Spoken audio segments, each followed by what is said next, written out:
Hi everyone. Today we're going to be talking about finding great salespeople for your SaaS startup. We're going to start with when it makes sense to move from founder-led sales and why you need to be doing founder-led sales to start. Then I've got some bad news for you. If you want to find the very best talent, you're going to need to go outbound. Finally, I'm going to walk you through the process that I take when running a search, as well as the tools that I use and how much they cost. But before that, let's talk about who I am and what I know. My name is Sam Marelich and I run a New York-based recruiting firm called Next Venture. We focus exclusively on hiring B2B salespeople for venture-backed software-as-a-service companies.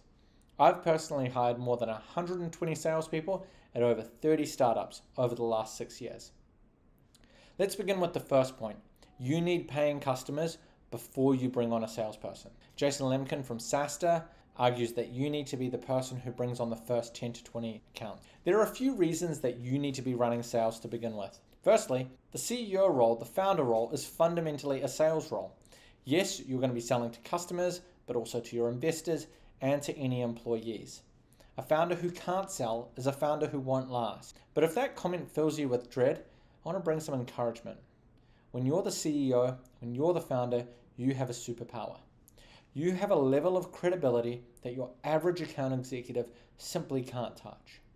That opens so many doors. So you need to take full advantage of that. Also, this is known by salespeople, which is one of the reasons they don't want to join a company where the founder hasn't done any selling themselves. The other common advice, and it is good advice, is that you should hire 2 salespeople to start, not 1. The argument is that with one salesperson, you don't understand why they did well or why they didn't. Hiring 2 reps gives you a real-time A/B test on your sales process. Talking to your customers and potential customers helps give you a rich understanding of what their pains are, what they like and what they don't like about your product. It'll help you with your strategy as well as your marketing angles, and it brings in money. There's a reason that successful second-time founders invest a lot of their time from a very early stage working in sales. Now let's get to the bad news.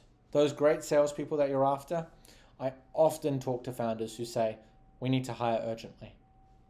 But then they decide that they're going to let their network do the job for them. Or maybe they'll put up a job ad and see what comes through. I hate to break it to you, but both of these more passive moves aren't likely to find you fantastic talent. Let's take the job post as an example. So you go off to LinkedIn, you've set up a job ad, and within a few days you have hundreds of applicants. Great, LinkedIn will be very quick to tell you that that's success. But then you start sifting through the applicants and things aren't so good. Basic filtering takes you from 100 applicants down to 5. You reach out to those 5 and 2 get back to you. You don't like one of them. The other is taking an offer later this week. Well, there goes another 2 weeks with nothing to show for it. At least that's been my experience when running job ads in the past. You'll often see job seekers complain about never hearing back from companies. It's a valid and frustrating experience. But on the hiring side, I can tell you, it's really frustrating seeing the same people apply over and over again, having clearly never read the job description. You'll see the same candidate apply for an account executive role, a VP of sales role, and an SDR role. There are some real downsides to that easy apply button, and there's a reason that most applicant tracking systems are informally referred to as candidate graveyards. I'm going to make 2 final comments about running job ads. Firstly, based on my experience, if you're going to try and hire people, I have found the quality of candidate that you get from LinkedIn is significantly better than what you find on Indeed. Secondly, there is a really big exception when it comes to running job ads. If you're looking to hire SDRs straight out of college, this is the one time that I advocate actually going and running job ads. I've seen a lot of success with it, and I actually have seen it dramatically outperform a more outbound approach. Now, for anything a little bit more senior, a little bit more specialized, you're going to need to go outbound. But there are so many benefits to an outbound approach. Firstly, you can go after your perfect candidate. Secondly, you're tapping into talent that isn't actively searching for a new gig, which means the conversation can be a little bit more relaxed and often less time pressured. Finally, salespeople are pretty easy to find, especially software salespeople. Almost everyone in SaaS sales is on LinkedIn all day, every day. Why? Because it's the best database in the world. These salespeople are using LinkedIn Sales Navigator to research prospects in their target accounts. Now, let's talk about how I approach a search, the tools that I use, and how much they cost. Firstly, if we're starting a search, I want to know what your vertical is and what your stage is. What kind of person are you looking for? And we build a strategy based on that. If you're an early stage startup, you don't want someone who's been working at a megacorp with $1 billion brand. The skills required to sell Oracle or Salesforce are not the same skills that are required to bring on customer number 11. So to build a list of companies that we're going to go through to find our talent, we're going to use something like Crunchbase. I think Crunchbase is the best database in the world if you're looking for information on venture-backed startups. A decent subscription to Crunchbase is $600 a year. Then we need to go through and we need to find our salespeople. Now, salespeople aren't all created equally. LinkedIn have a solution to help us find our great salespeople, but it's not cheap. It's called LinkedIn Recruiter, and it will set you back roughly $10,000 a year. Now, you can use Sales Navigator. It's almost 10 times cheaper, but it is a lot more hacky, which will make your life harder, especially if you're trying to recruit at scale. I'm going to walk through some of the other limitations of LinkedIn Sales Navigator in just a minute. But before we get into that, let's talk about the absolute pros and the cons of using LinkedIn. Now, LinkedIn have their own form of email. They call it an in-mail, and you'll get a certain number of credits depending on the plan that you use. You get a lot more credits with LinkedIn Recruiter than you do with LinkedIn Sales Navigator. In the world of 2023, where email deliverability is a huge pain for a lot of companies, in-mails are fantastic because you know that they're going to get delivered. It's not all roses though. In-mails are a very, very limited product, and they don't play nicely with automation.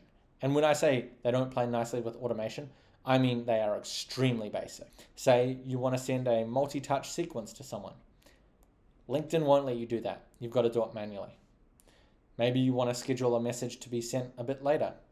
LinkedIn won't let you do that. Or you want to use some custom fields so that you can message different people based on something like the company that they work for. The only custom field that LinkedIn support with in-mails is the first name, the last name, and the full name. So it's fairly easy to say, well, we've got these other email sequencer tools, and we could just use those, things like Outreach or SalesLoft. But they bring a new problem. Like LinkedIn Sales Navigator, they're all built for sales processes, not recruiting processes.